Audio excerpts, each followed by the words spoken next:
Yeah, we talked about it with GJ, about your dad being here and the connection with GJ, the offensive line coach when he was at Tulsa. Is that when you first met GJ? Was way back then, or did you guys, your paths crossed later down the road, or how'd that all go? Yeah, so I guess I was a sophomore in high school back then. My dad was the O-line coach at Tulsa that 2010 season. They won 10 games. GJ was the Conference USA Player of the Year and went out there and won a Hawaii Bowl. So some good memories back then, seeing him. You know, me and my brothers were on the sideline running around being ball boys, seeing him throw touchdown passes. So it was pretty cool, the way our paths crossed once we got into coaching, and he got the head coaching job at UIW and had the chance to interview and then work for him last year. How far does that relationship take y'all when it comes to working together and having that kind of symbiotic relationship, knowing each other for so long? How important is that? Because you don't see that a ton. Yeah, and we weren't super close. I mean, I was in high school and he was kind of the starting quarterback, so we weren't like super close back then. I think we have a great relationship now. Kind of what he mentioned is just we see things really similarly. We're both quarterbacks. We're on the same page all the time. So when he has an idea, a lot of the times it's something that I've already kind of been thinking about, or whenever I bring an idea to him, it's a deal. He's like, I saw the same thing out there. So I think just our football, the way that we see the game and kind of our lens and scope are just really similar, and so that naturally just works really well together. So I think that's kind of probably why our relationship is so good right now. Obviously, you two have a shared vision for this fast-paced, play-action style offense. Is that something learned, or is it something you guys kind of is there anyone specific you guys looked up to with that type of scheme, or did you guys come up with that just kind of together? So it's something that we've both kind of dabbled in at different times in our career, right? The previous regime I was with at UIW, I mean, we went up tempo, and usually we were kind of more up tempo to throw the ball typically, but he had been with Gus Malzahn, played for him in the past, and so he was familiar with the tempo kind of aspect of things. And being an O-line coach's son, I definitely have an affinity for running the football, and believe if you want to play championship football, that comes with toughness and being able to run the football when it's 4th and 1 and we need to go get a yard. We need to be able to line up and be a physical team. And so I think we just saw eye to eye there, and we kind of, hey, how do we build this thing, right? This is what we have a really good O-line. We have good running backs that we feel, can make plays. A quarterback who was dynamic last year with Lindsey Scott. So how do we build this thing around the run game? And that kind of led us to some of the wide splits and, the tempo and all of that kind of thing.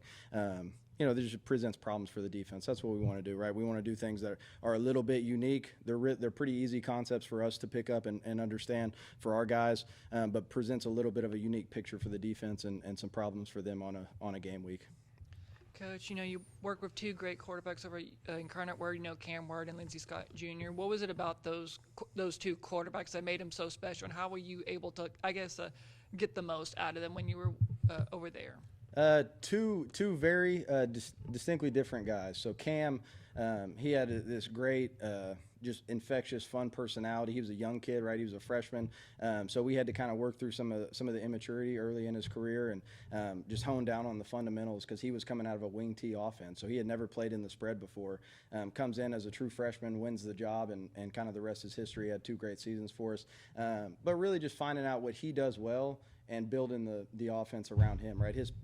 He was really good off schedule. He was really good when we went fast, and he didn't have to we didn't put a ton on him. He just got to play fast, see space, and go out there and trust it and rip the football, because he's probably the most talented thrower I've ever been around. I mean, he's a legit NFL arm talent guy, and so it was just putting him in positions to be successful and kind of easing him into it as a freshman. With Lindsey was a 7th-year senior, so he was on the complete opposite end of the spectrum. Had been in 5 different offenses, knows more football than probably most coaches do. Is a true student of the game. Everything that you want from the leadership side of things, the work ethic, the study habits, that was him.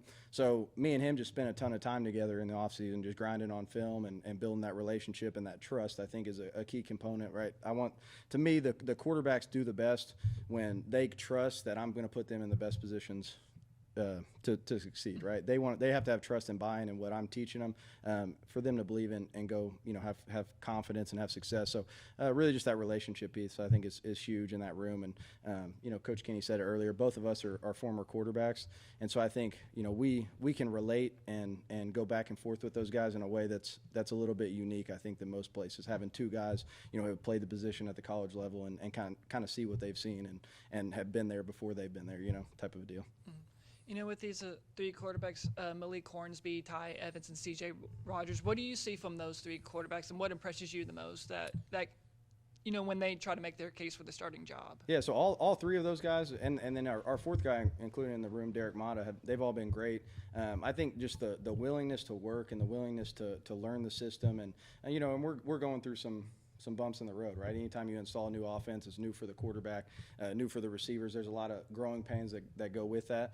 But those guys have been super willing. They've been their attitude and their mindset to attack every day and get better has been great. So all three of those guys, and then our fourth guy Mata, they've all been a pleasure to work with so far for sure.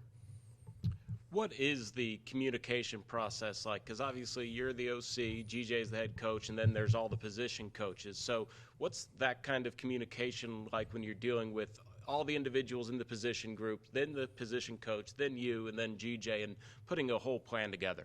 Yeah, I mean, I think it just starts in the film room as an offensive staff.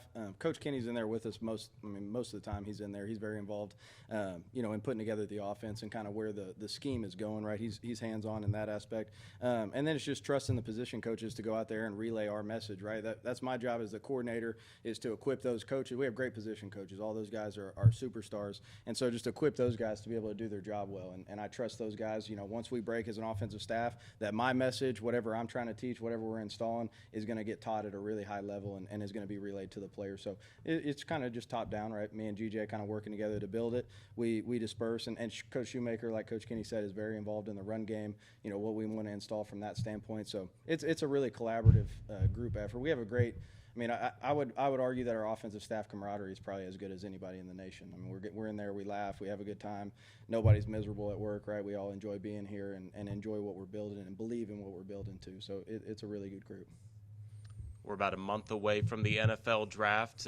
What are your thoughts on some of your UIW guys that could be some day 2 or day 3 pickups for some teams?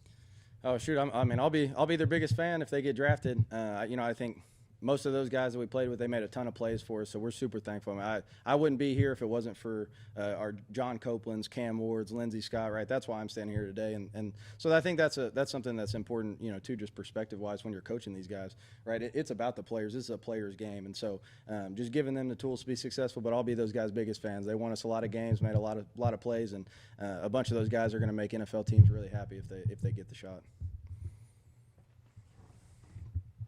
We've been talking a lot about the quarterbacks, but what about the wide receivers, running backs, and O-linemen? What's impressed you the most about those 3 position groups? I think O-line wise, our physicality, I think we've ran the ball fairly well so far this spring, especially once we put the pads on. The running backs, that's a really deep room. So we have a lot of guys that are really capable running backs, and so sorting through that competition and seeing those guys try to make the most out of their opportunities has been cool. Receiver-wise, we have some guys that can make plays down the field. That's one thing we've really tried to address this offseason, was bringing in some guys with top-end speed that can stretch the defense, because that kind of pairs well with what we do philosophically, run game, vertical play action type team. And so some of those guys have been really good. Ashton Hawkins, obviously, is a guy that stands out, that makes a lot of plays. Cole Wilson, a guy we brought from UIW, has been good. Drew Donnelly, he's probably the fastest guy on the team. He consistently runs by people. So been really pleased with that group. And I think there's still a ton of room for improvement. So we'll continue to get better at all those positions, but have really been impressed with the buy-in and the mindset of those guys so far.